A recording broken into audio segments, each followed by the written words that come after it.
Brought to you by Agilus Diagnostics.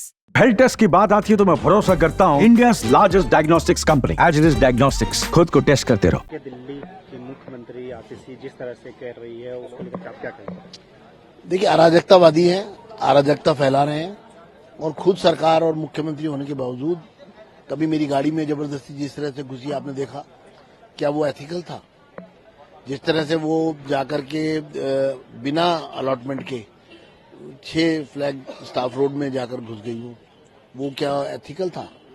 तो ये जिस तरह की मानसिकता है आतिशी मार्लिना की, वो साफ रूप से जाहिर होता है कि ये एक तरह के नक्सल जो है अर्बन नक्सल्स हैं। और मार्लिना का तो बैकग्राउंड ही उस तरह का है, कम्युनिस्ट बैकग्राउंड है। तो ये दिल्ली के लोगों के लिए घातक है और ये सिर्फ घातक ही नहीं है बल्कि दिल्ली को इनसे नुकसान हो रहा है और ये दिल्ली के अंदर एक प्रकार की जो है अराजकता फैलाने की कोशिश कर रहे हैं। ये जब घर जो शीश महल है, ये केजरीवाल जी ने इस पर इतने 53 करोड़ रुपया, आप जानते हैं जमीन भी 100 करोड़ से ज्यादा की हो, क्योंकि इन्होंने ये खाली 6 फ्लैग रोड नहीं है, ये 6 फ्लैग स्टाफ रोड नहीं है, ये इसके साथ इन्होंने 8 नंबर और सब मिला लिए हैं। 8 इन्होंने सरकारी बंगलो इसमें फ्लैट्स इसमें मिलाए हैं और इसको बड़ा किया है। अब जब आप मर्जिंग करते हैं कई प्लॉटों की, तो क्या उसका लेआउट नहीं बनना चाहिए? आफ्टर ऑल हम हिस्ट्री में क्या देके जाएंगे?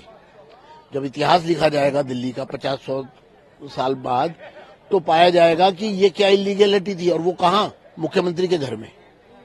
क्योंकि जब लेआउट ही अप्रूव नहीं हुआ, आपने लेआउट चेंज कर दिया, लेआउट आपने अप्रूव नहीं कराया, बिल्डिंग प्लान आपने अप्रूव नहीं की, आप बाकी दिल्ली के लोगों को कैसे कहेंगे आप नक्शा पास किया करो, जब आप खुद ही नहीं पास कर रहे?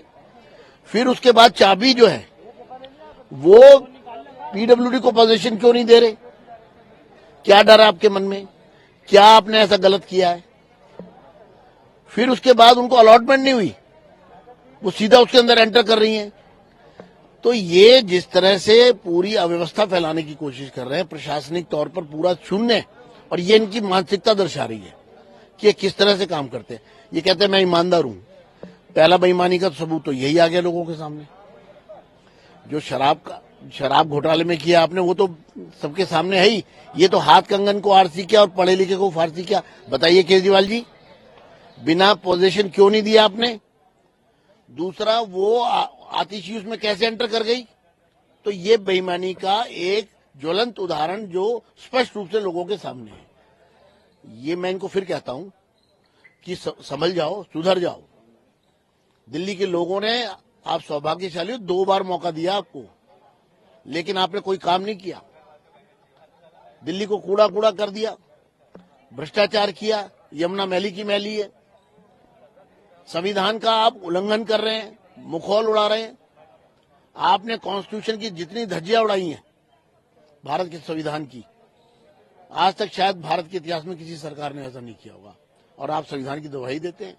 आपने 10,792 मार्शल जो आपने भर्ती किए, उसमें रिजर्वेशन ही नहीं दी। आपने एससी का हक मारा, एसटी का हक मारा, ओबीसी का हक मारा, ईडब्ल्यूएस का हक मारा।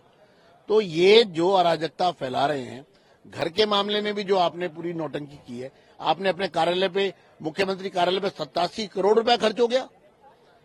मंत्री और मुख्यमंत्री के कार्यालयों पर दिल्ली सेक्रेटेरिएट में आपने 7 स्टार होटल फेल हो गए हैं।